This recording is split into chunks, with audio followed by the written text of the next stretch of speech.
YouTube family, welcome to my channel. देखो क्या है इस वीडियो में हम क्या पढ़ने वाले हैं।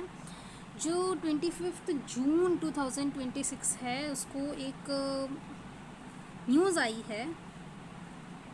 और न्यूज़ क्या है वो है, passport is a travel document not proof of citizenship. तो बेसिकली न्यूज़ क्या है, जो पासपोर्ट है वो अब प्रूफ नहीं होगा सिटीजनशिप, आपकी सिटीजनशिप का। वो एक ट्रैवल डॉक्यूमेंट है, you can travel from country to country, but that passport is not the proof of your citizenship. ठीक है, मतलब सिटीजनशिप अगर आपको प्रूफ करनी है तो you should proof with another document.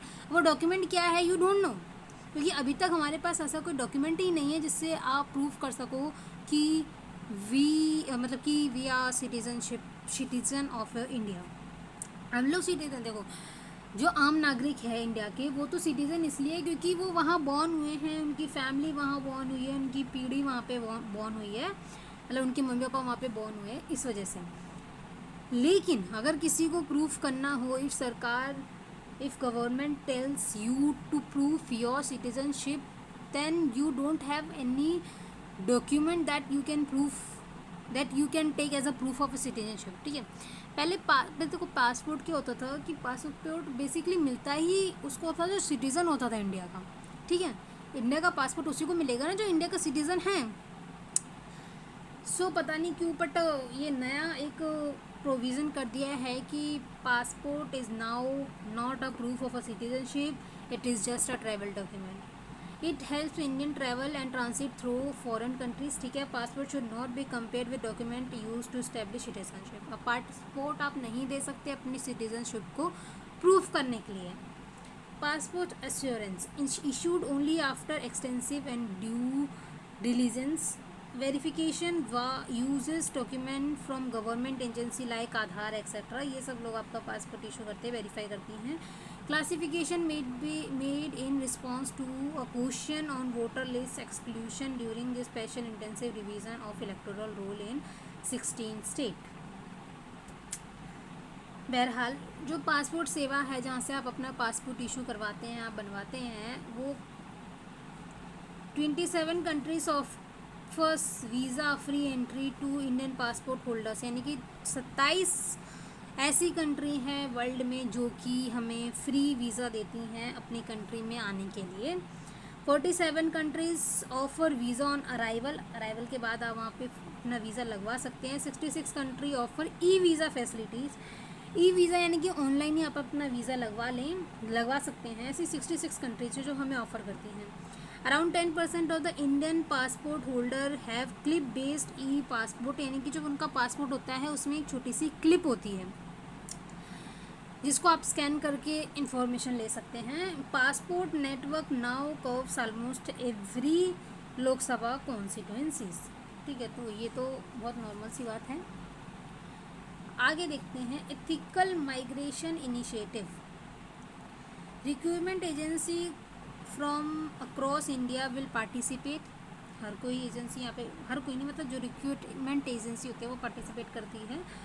Promote ethical migration and responsible recruitment, यानी कि आप पासपोर्ट लगवाते हैं कंट्री से दूसरे कंट्री में जाने के लिए। It's sometimes for the travelling, मतलब कि घूमने के लिए जाते हो, एक्सप्लोर करने के लिए जाते हो। Sometimes you can go in another country for work, काम के लिए जाते हैं, है ना।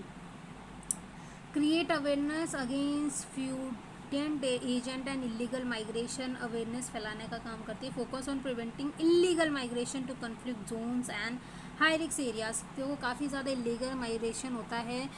अगर हमारे इंडिया की बात की जाए तो बांग्लादेश से काफ़ी ज़्यादा इलीगल माइग्रेशन होता है, तो उस सबको प्रिवेंट करने का काम ये करती हैं। गवर्नमेंट का क्या स्टैंड है? Government remain committed to making passport faster and transparent and more accessible, benefit travel and global job opportunity for the Indians. ये तो अच्छी बातें होगी। ठीक है, रिलेवेंट लॉज, मतलब जब आप अपना आंसर लिखते हो तो you should put some laws जिसके थ्रू आपका आंसर और ज़्यादा इन्हांसिंग लगे, सीधी सी बात। पासपोर्ट एक्ट 1967 गवर्नर इशू और पासपोर्ट्स एंड ट्रैवल डॉक्यूमेंट, मतलब ये एक्ट के अंदर ये सिटीजनशिप एक्ट। हाँ, अगर कोई बोलते हो कि भैया अगर आपका पासपोर्ट चले गया तो आपकी सिटीजनशिप भी चली जाएगी, तो ऐसा नहीं है। Citizenship is defined by the citizenship act 1955, जो कि हमारे सिटीजनशिप कैसे हम एक्वायर कर सकते हैं और कैसे वो जा सकती है उसके बारे में बताता है। ये आप पढ़ते हैं पार्ट आई थॉट सेकंड के अंदर, नहीं हाँ सेकंड के अंदर ऐसे कुछ है, मतलब आर्टिकल 5 से लेके 11 के भी मतलब उसमें है हमारे सिटीजनशिप के प्रोविजंस, तो आप पढ़ सकते हैं। जुडिशल एक्सपेक्ट की बात की जाए तो गवर्नमेंट सोर्सेज रिफर्ड, एक मिनट, हाँ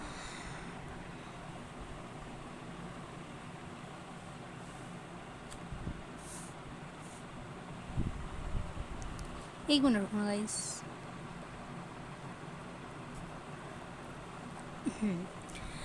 government sources refer to as 2013 Bombay high court observation that a passport is not a conclusive proof of citizenship है जुडिशल एक्ट के बारे में, ठीक है। इससे आप कौन से राइट्स आपके खंडन हो रहे हैं या फिर कौन से राइट अफेक्ट हो रहे हैं। देखो मैंने बताया ना, आर्टिकल 5 से लेके 11 के बीच में citizenship provision in the constitution, और इसमें राइट आर्टिकल 21 एक है। इसमें एक मेनका गांधी वाले केस भी है जो आप पढ़ सकते हैं। उसमें भी क्या होता है कि जब इंदिरा गांधी की सरकार होती है तो वो काफ़ी अगेंस्ट में होती है मेनका गांधी जी उनकी सरकार के, तो वो इंदिरा गांधी जी क्या करती हैं कि उनका पासपोर्ट ही छीन लेती हैं। तो वो वहाँ पे फिर काफ़ी ज़्यादा वो अपना लड़ाई की उनने, मतलब लड़ाई इन द सेंस कि अपना केस वेस वो लड़ी सुप्रीम कोर्ट में। तो उसके क्या था, article 21 is right to travel abroad has been recognised as part of personal liberty by the supreme court. ये हमारी पर्सनल लिबर्टी है, ठीक है। ये दो आर्टिकल है जो यहाँ पे अफेक्ट हो रहे हैं, या फिर ये दो आर्टिकल हैं जो यहाँ पे हमें पता होने चाहिए अपने आंसर्स में लिखने के लिए।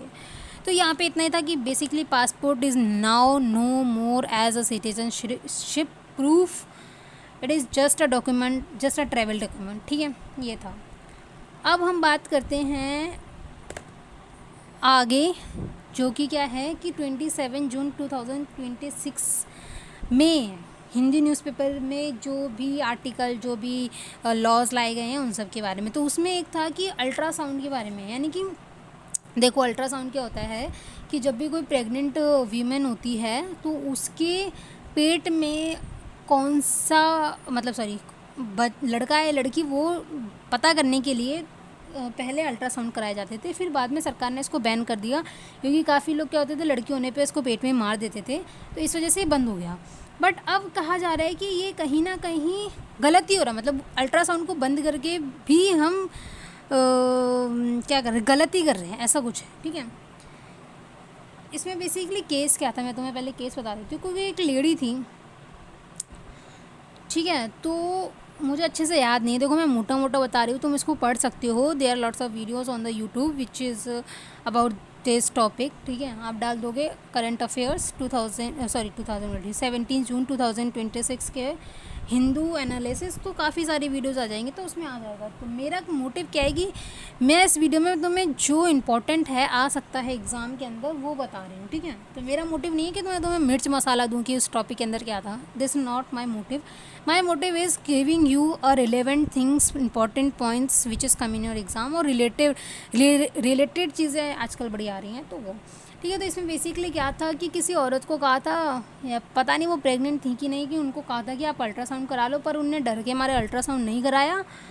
तो हाँ, उनको कुछ ऐसा लगा था कि उनके पेट में है, तो उनको समथिंग कुछ अपनी प्रेगनेंसी टाइप्स लग रही थी, तो उनको कहा होगा डॉक्टर ने अल्ट्रासाउंड करा लो, तो उनने अल्ट्रासाउंड नहीं कराया। तो उसके 1 साल बाद या फिर कुछ महीने बाद, पता नहीं क्या, वो जो उनके पेट में उनको लग रहा था ऐसा कि प्रेगनेंसी टाइप है, वो कैंसर था, और फिर उनकी 2 महीने बाद उसकी मृत्यु हो जाती है। तो ऐसा कुछ था। तो उसमें बताया गया था अल्ट्रासाउंड को बैन करके ही हमने जो उसके अल्ट्रासाउंड को लेके एक वो कर दिया ना, एक कि भाई बेकार है, तो इस वजह से वो डर गई, उनने नहीं कराया, तो वो उनकी जान चली गई। तो ऐसा कुछ था, ठीक है, न्यूज़ में। अब ये तो न्यूज़ की बात है। अब न्यूज़ में उस टॉपिक में से हमारे लिए क्या important, that is what is ultrasound. Ultrasound होता क्या है, अल्ट्रासोनोग्राफी या फिर USG हम कहते हैं, is a non invasive medical imaging technique, यानी कि आप पेट के अंदर क्या है उसको एक इमेज में उतारते हैं या फिर एक डिस्प्ले में दिखाते हैं, that was is ultrasound. It use high frequency sound wave not X rays. X rays actually harmful rays होती है, इसलिए एक्स रेज को यूज़ नहीं किया जाता है। यहाँ पे साउंड वेव्स यूज़ होती हैं, making it safe for pregnant women and children. ठीक है, दोनों को सेफ कर के लिए, सेफ्टी के लिए साउंड वेव्स हम लोग यूज़ करते हैं। Provide real time image of internal organs, जो भी इंटरनल, मतलब उसमें क्या होता है ना, आपके पेट पे, मतलब देखो मैंने कभी देखा नहीं अल्ट्रासाउंड, बट जब रियल टाइम इमेज की बात कर रहे हो तो कैसा होता होगा कि पेट पे कुछ लगाते होंगे तो वो जो भी पेट के अंदर है वो एक डिस्प्ले में दिखता होगा, that was is real time image. ठीक है, एप्लीकेशंस क्या हैं? प्रेगनेंसी मॉनिटर करने के लिए, फोटल ग्रोथ कैसी हो रही है, प्लांटिसिया कैसा है, एबनॉर्मेलिटी। अगर देखो ऐसा ज़रूरी नहीं है कि अल्ट्रासाउंड केवल प्रेगनेंसी के लिए की जाती है, there are lots of cases जिसमें अगर इंटरनल ऑर्गन में कोई दिक्कत है उसकी रियल टाइम इमेज देखने तो हम वो अल्ट्रासाउंड कर सकते हैं। ठीक है, बट मुझे लगता है नहीं, इसमें देखो liver, kidney, gall bladder disease, ये सब आप पता कर सकते हो अल्ट्रासाउंड के through. Heart, blood vessels image, cancer diagnosis and bio spaces, तो ये सब आप अल्ट्रासाउंड से पता कर सकते हैं basically. Importance of ultrasound in India, क्या इम्पोर्टेंट है, क्यों मतलब इंडिया के अंदर अल्ट्रासाउंड कैसे इंपॉर्टेंट है उसके बारे में देखते हैं। पहला तो है मैटरनल हेल्थ, मतलब अल्ट्रासाउंड एक्चुअली एक तरह से डिफाइंड ही मैटरनल हेल्थ पे हो चुका है, क्योंकि सबसे ज़्यादा वहाँ पे यूज़ होता है वो।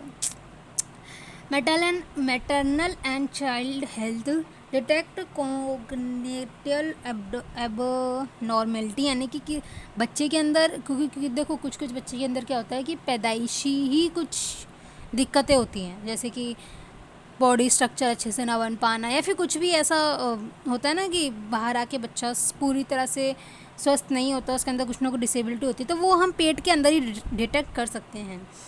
Help reduce maternal and infant mortality, क्या होता है कि बच्चा अपने जन्म लेते ही वो मरा हुआ होता है, काफ़ी बार ऐसा होता है, तो वो हम प्रिवेंट कर सकते हैं या फिर रिड्यूस कर सकते हैं by the help of ultra sound, क्योंकि हम पहले ही पता कर लेंगे कि बच्चे की धड़कन चल रही है कि नहीं चल रही, कम चल रही है तो उसके लेकर कुछ इलाज करना है, ज़्यादा चल रही है तो उसको लेकर कुछ इलाज करना है, तो वो हम लोग पहले ही पता कर लेंगे, तो जिसकी वजह से क्या होता है जो इन्फेंट मोर्टेलिटी होती है ना वो रिड्यूस हो सकती है। Supports high risk pregnancy management, तो कोई भी प्रेगनेंसी है जिसमें ज़्यादा रिस्क है तो उसको हम लोग अल्ट्रासाउंड के थ्रू देख के कि क्या बीमारी है, क्या दिक्कत है, तो उसे हम प्रिवेंट कर सकते हैं। सेकेंड जो चीज़ है वो है SDG 3, that is good health and wellbeing, यानी कि अगर माँ खुश रहेगी, बच्चा खुश रहेगा, बच्चा अच्छा होगा, स्वस्थ होगा, तो ओवरऑल फैमिली क्या होती है, हैप्पी हो जाती है, तो ये गुड हेल्थ को इंडिकेट करता है। नेशनल हेल्थ मिशन NHM,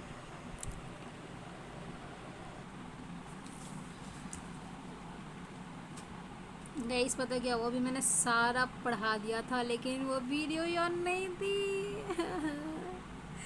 ठीक है, कोई बात नहीं। देखो जो अल्ट्रासाउंड होता है वो अफोर्डेबल है, यहाँ पे दिख रहा होगा आपको, अफोर्डेबल है क्योंकि वो CT स्कैन और MRI जो हम करवाते हैं ना उससे कम पैसे लगते हैं। दूसरा क्या है, हर जगह इजीली नहीं बट लोकल लेवल पे भी अवेलेबल है।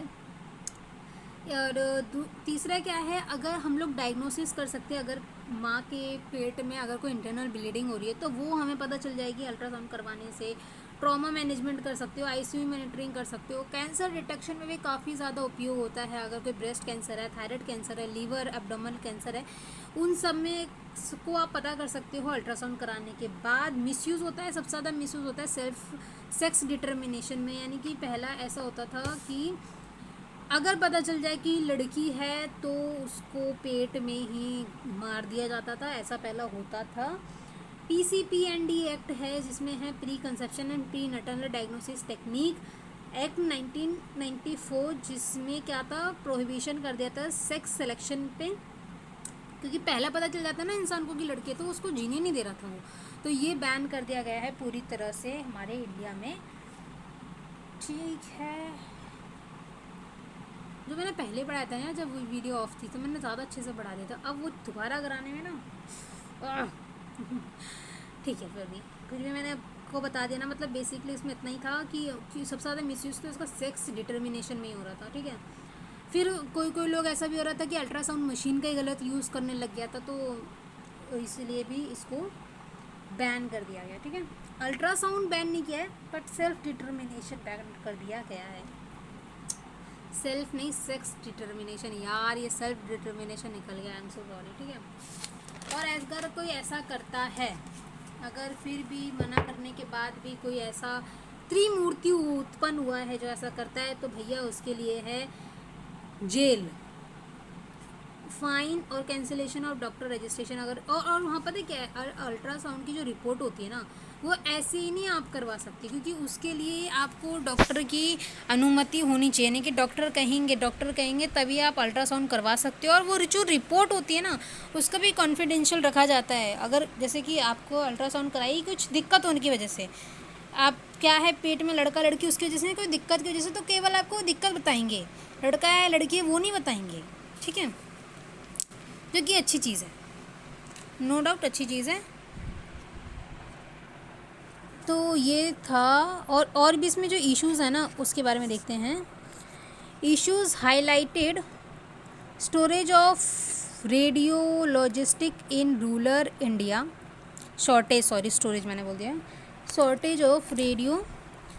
यार देखो, रूरल इंडिया में ढंग से जहाँ पानी नहीं है, जहाँ चीज़ें हेल्थ केयर नहीं है, वहाँ पे कहाँ तुम्हें अच्छी ये मिल जाएगी मशीन, ये बताओ। तो स्टोरेज है, जाहिर सी बात है। Delay in getting licence of ultrasound centres, क्योंकि अल्ट्रासाउंड का केवल एक वही मोटिव नहीं है कि आपका सेक्स डिटरमाइन कर रहा है। अल्ट्रासाउंड के काफ़ी सारे मोटिव्स हैं, कैंसर बता सकता है वो, और कोई इंटरनल ब्लीडिंग है, कोई भी इंटरनल दिक्कत है, वो आपको अल्ट्रासाउंड से पता चल जाएगी। तो उसका लाइसेंस कि वो मशीन हमें रखनी है हमारे सेंटर में, उसका लाइसेंस मिलना ही इतना मुश्किल हो जाता है। Strict paper work leading to harassment of doctors, इतना आसान नहीं है ना। Unequal access in remote and tribal area, वहाँ तो भैया क्या ही है। पुअर मैनेजमेंट ऑफ इक्विपमेंट का मैनेजमेंट ही नहीं है। गवर्नमेंट ने क्या इनिशिएटिव लिया, ठीक है, नेशनल, क्योंकि जब ये बढ़ा था, ये सेक्स डिटरमाइन हो रहा था जब, तब गवर्नमेंट ने क्या क्या इनिशिएटिव्स लिए वो देखते हैं। नेशनल हेल्थ मिशन, हेल्थ को बढ़ाने के लिए, इम्प्रूव करने के लिए उनने काफ़ी सारे जो मिशन लाया गया था उसमें काफ़ी सारे पॉइंट्स थे, ठीक है। आयुष्मान भारत, प्रधानमंत्री Ayushman Bharat health infrastructure mission, इसमें क्या होता है कि आपको 5 लाख तक की फ्री सेवा दी जाती है हॉस्पिटल में। Digital health mission, Beti Bachao Beti Padhao to address gender imbalance, ठीक है। एथिकल इश्यूज़ क्या थे, medical ethics versus commercial misuse, क्योंकि काफ़ी लोग इसका गलत फ़ायदा उठा रहे थे। मतलब पैसे के लिए, पैसे खाने के लिए, वो अगर जैसे कि कोई फैमिली गई है ना, तो उसने बोल दिया कि भैया हमें लड़की नहीं चाहिए, आप इतने पैसे ले लो, और आप इसको पता तो चल गया हमें लड़की है, तो हम इसको मरवा देंगे या फिर मार देंगे। तो वो मिसयूज़ हो रहा था। फिर कोई और भी तरह के, जैसे अल्ट्रासाउंड में कोई मिसयूज़ कर रहा है उस मशीन का, तो वो पैसे के चक्कर में वो चीज़ें हो रही थी। वीमेन रिप्रोडक्टिव राइट्स, वो कहीं ना कहीं इफेक्ट हो रहे थे। जेंडर डिस्क्रिमिनेशन बढ़ रहा था। Accountability of doctor and clinics, ensuring access while preventing illegal practices, तो ये सब चीज़ें चल रही थी। मतलब इथिकल यानी कि नैतिकता ना, मतलब ऐसे कौन से काम हो रहे थे जो नैतिक नहीं थे, ठीक है, तो वो चीज़ के बारे में है। वे फॉरवर्ड ज़रूरी होता है किसी भी एग्ज़ाम में, अगर आप आंसर लिखते हो तो you must write the way forward, ठीक है।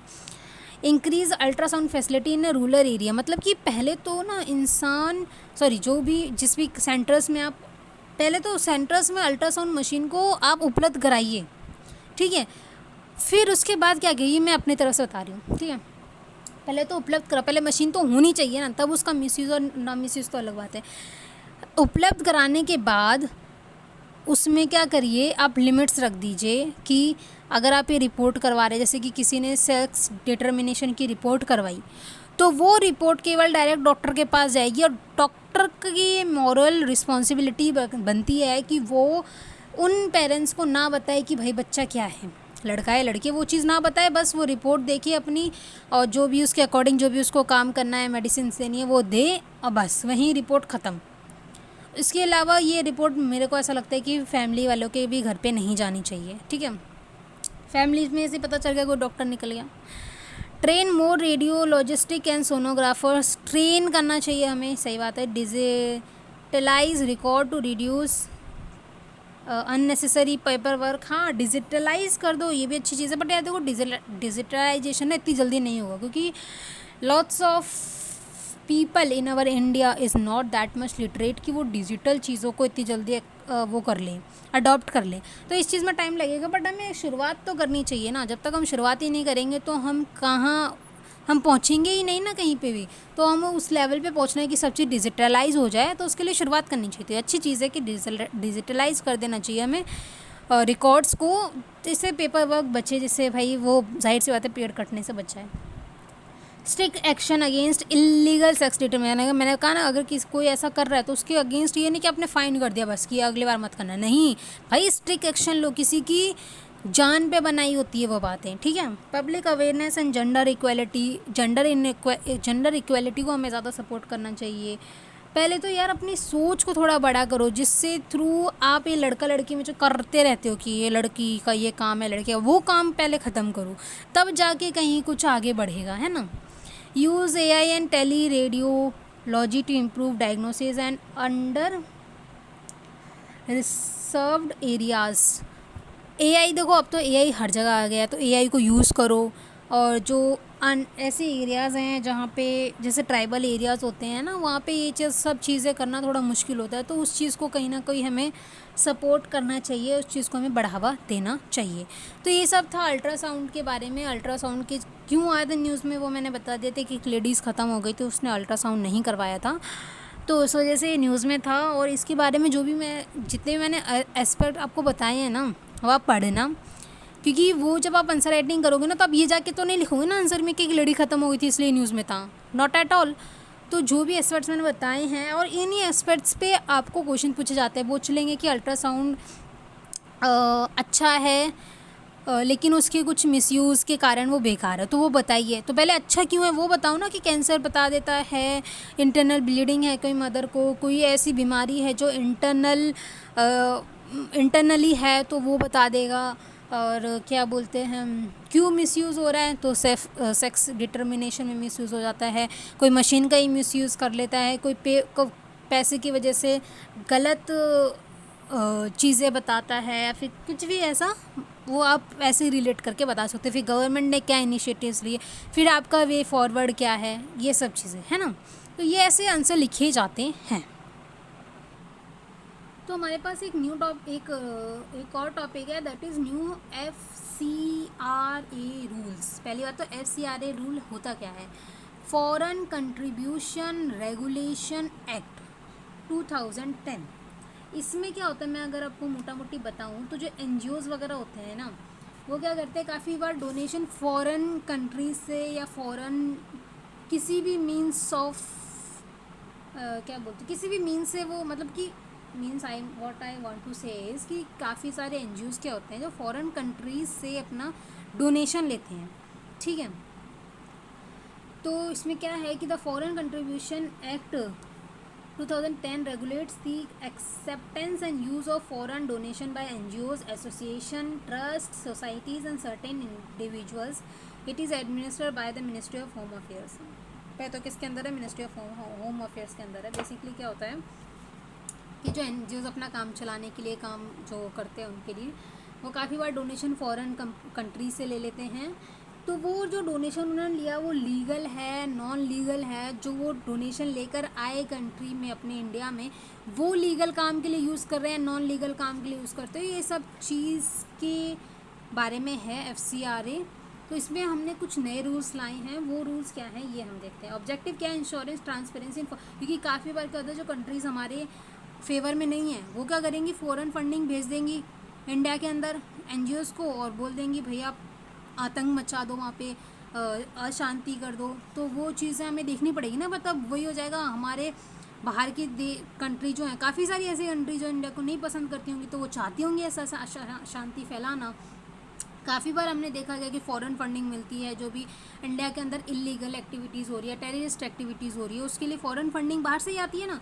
इंडिया के लोग तो देने से रहे कि भैया लो पैसा और जाओ करो उर्दंग करो, हम तुम्हारे साथ, ऐसा तो नहीं होता। तो फ़ॉरेन फंडिंग होती है। तो फ़ॉरेन फंडिंग किस वे में आ रही है इंडिया के अंदर, वो ट्रांसपेरेंसी होनी चाहिए। अच्छी चीज़ है, क्योंकि एनजीओज़, पता चला काफ़ी सारे एनजीओज़ अच्छे के चक्कर में क्या कर रहे हैं कि आतंक मचा रहे हैं देश के अंदर, ठीक है। तो वो ट्रांसपेरेंसी होनी चाहिए, है ना। Prevent misuse of foreign contribution, ये नहीं कि फ़ॉरेन से आप कोई कंट्रीब्यूशन लेकर आए और यहाँ पे आप आके उसका मिसयूज़ कर रहे हो। Protect national security and sovereignty, क्योंकि ये नेशनल सिक्योरिटी की बात है यार। देखो अगर कोई, देखो क्या होता है, कभी भी कोई टेररिस्ट हमला होता है तो उसमें जो आतंकवादी देश में घुसते हैं, तो तुम्हें क्या लगता है कि वो उनका कोई यहाँ पे जानकार नहीं होगा? ऐसा तो हो ही नहीं सकता ना। यहाँ पे उनके लोग हैं तभी तो वो आए हैं, तभी तो उनको पता है कि ये रास्ता कहाँ से कहाँ जा रहा है, ये यहाँ पे ये लोग होंगे, वहाँ पे वो लोग होंगे। ये सब कैसे पता चलता है उनको? क्योंकि उनके लोग यहाँ पे हैं और उनके पास पैसे कहाँ से आ रहे हैं? वो फ़ॉरेन फंडिंग ले रहे हैं, तभी तो उनके पास पैसे हैं इतने। क्योंकि ये काम करना आसान नहीं है, टेररिज्म फैलाना, आतंक मचाना, तबाही करना, this is not very easy work यार। कोई इसमें बहुत ज़्यादा पैसे चाहिए होते हैं। तो आप अगर फॉरेन फंडिंग ले रहे हो तो किस इंटेंशन से ले रहे हो, किस काम में आपने यूज़ करी है, कितनी ली है, कितना यूज़ किया है, वो सब के बारे में न्यू FCRA रूल्स आए हैं। देखते हैं क्या है, क्या चेंज किया है। इसमें कर दिया है greater transparency, NGO must provide more detail information about objective of the organization, purpose of the foreign donation, activities for which funds will be used, they must also disclose their official social media account। तो आपको ये सब चीज़ें बतानी पड़ेगी और ये देखो अच्छी चीज़ है। अगर आपका एनजीओ सही है, अगर आप पैसे सही चीज़ के लिए यूज़ कर रहे हो तो आपको डरने की वैसे भी ज़रूरत नहीं पड़ती। पर अगर आप हो ही गलत और अगर आप कह दो कि नहीं भैया हम क्यों बताएं ये वो फलाना ढिमकाना, तो फिर देखो फिर तो आप में कमी है। फिर तो भाई सरकार के, देखो सरकार, देखो करप्शन वरप्शन, सरकार अच्छी है बुरी वो सब बात अलग है, बट सरकार कहीं ना कहीं तो हमारे जो ये वेलबींग के लिए ही कर रही है ना, जो कर रही है। मतलब करप्शन है यार, नो डाउट हर देश में है, हर जगह है, हर चीज़ में है, ठीक है, वो अलग चीज़ है। सरकार अच्छी भी नहीं है, मान लिया, लेकिन ये जो टेररिज्म होता है, ये जो आतंक इतना मचाया जाता है, ये तो भाई अच्छा नहीं है। तो इसके लिए तो सरकार हमेशा अगेंस्ट में रहेगी ना। तो अगर वो चाह रही हैं कि आप अपने मोर इन्फॉर्मेशन डिस्क्लोज़ करो और सही ऑथेंटिक इन्फॉर्मेशन डिस्क्लोज़ करो, तो भाई करनी चाहिए, ये अच्छी चीज़ है। Clear definition of religious activity, मतलब अगर आप रिलीजियस एक्टिविटीज़ में इन्वॉल्व हो या फिर उसके लिए कुछ कर रहे हो, मतलब डोनेशन लेके, तो वो आपको बताना पड़ेगा, है ना। The rules specify that falls under religious activities. Foreign fund cannot be diverted to activity outside the approved objective। और ऐसा आप नहीं कर सकते कि आपने फंड लिया, सपोज़ कि भाई इंडिया के अंदर जो गरीब बच्चे हैं हमें उन्हें पढ़ाना है, और आप वो छोड़ के अब उन बच्चियों को बचाने लग गए जो रेड लाइट एरिया में काम कर रहे हैं, ठीक है। तो आप ऐसा नहीं कर सकते और आपको करना भी नहीं चाहिए। उसके लिए फिर आपको अलग से रजिस्ट्रेशन करवाना पड़ेगा। मतलब अगर आपको ऐसा करना है, देखो हर चीज़ के दो पहले, काफ़ी सारे एनजीओस बहुत अच्छे काम करते हैं जो कि भाई बहुत ज़्यादा सराहनीय है, आई अप्रिशिएट इट। बट हो भी सकता है, देखो अगर ऐसे पॉइंट्स आ रहे हैं, रूल्स आ रहे हैं, तो there must be the case जिसमें कि एनजीओस गलत यूज़ कर रहे होंगे, तभी तो ये सब चीज़ें आई हैं। तो उसमें अगर आपका जो भी ऑब्जेक्टिव है, मतलब आपने जिस ऑब्जेक्टिव के लिए पैसे लिए हैं, आप उन पैसों को उसी ऑब्जेक्टिव पे ही खर्च कर सकते हैं, उसके अलावा आप खर्च नहीं कर सकते।